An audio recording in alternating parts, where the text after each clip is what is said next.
one thing that I feel like one of my best attributes as a person is my ability to adapt, and that's not only as a human, but as a musician or as an artist or as a producer, and individualize everything in front of me in its own unique path. That's something that I've been able to do. Can we talk about that for a second? Because Sure. this is something that's been on my mind a lot lately, actually, the ability to adapt. So I think that part of being a professional artist, whether you're an instrumentalist, composer, like you paint, like whatever it is, movie director, like you create stuff, and it involves both skill and creativity, but also working with other people, working with budgets, like deadlines. Like it's this combination of like creative spark along with lots of abnormal personalities and like companies, and there's a lot of factors, and the inability to adapt is like a death sentence. Like you have to be able to somehow like be flexible, yet stay true to what you think is important. So it doesn't mean like just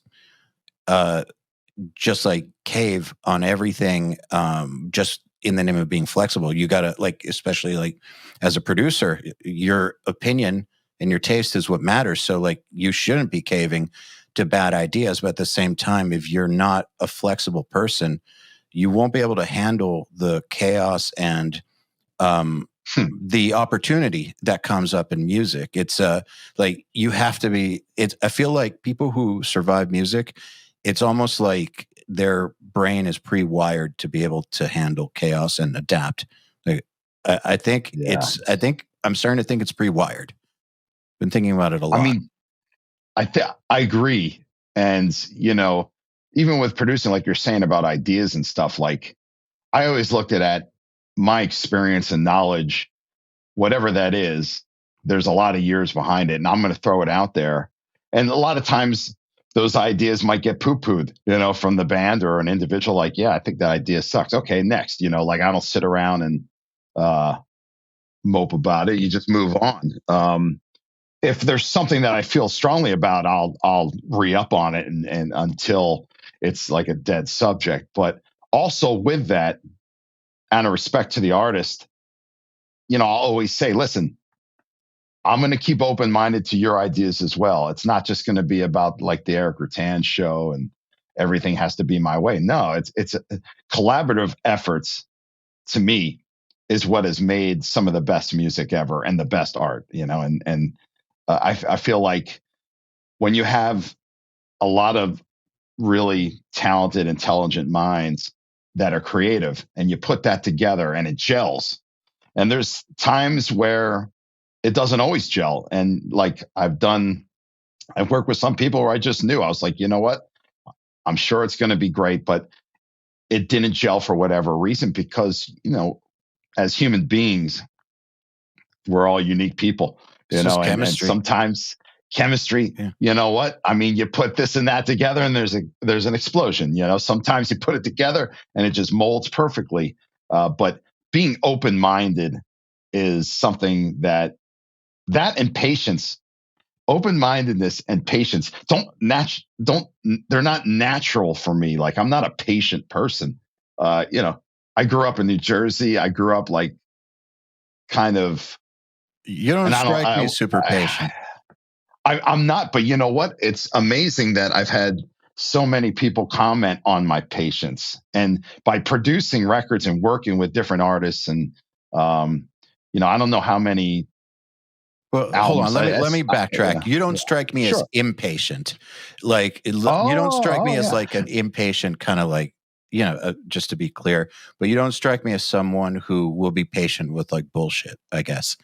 Oh, no. Yeah, no. That's what I mean. No. Just to clarify. No, I have zero patience for bullshit, and I'm sure there's plenty of people out there that would probably agree with that. But yeah, when it comes to where I have my patience is if people are struggling or people are lacking of an idea, or I feel like for me as a human, as a person, my whole life has been predicated by this, in the sense of like, when times are tough is when I rise. I feel like some of my best moments have been when times have been really difficult and I've had to dig myself out of the depths of whatever pit I was in at that moment. And, to me, that shows character and dedication. And that's something that I feel like that I've always had.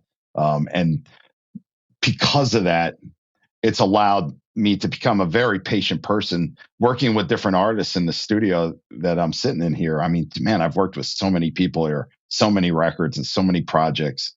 It's really helped me adapt to be more and more patient as I get older. Bullshit, that hasn't changed. Although maybe some of my friends from when I was younger would probably say I've become more patient with bullshit as well, compared to my younger years. But it's very less short brutal or something. But yeah. I was a maniac when I was young. I was a bit of a monster too. And I think back to like band members who had to deal with me when I was 21 or something. Oh, like man. I feel bad for them. And it's interesting. I think about my dad when he was like 30, or I didn't know him before that, but like, fucker is intense. He's definitely an intense dude still, but he was super intense. And like, I feel like it's not that the fire doesn't die down. It's just the time to evisceration is longer, is what I've noticed. Makes sense. From zero to Yeah. eviscerate, like there's a bigger buffer there.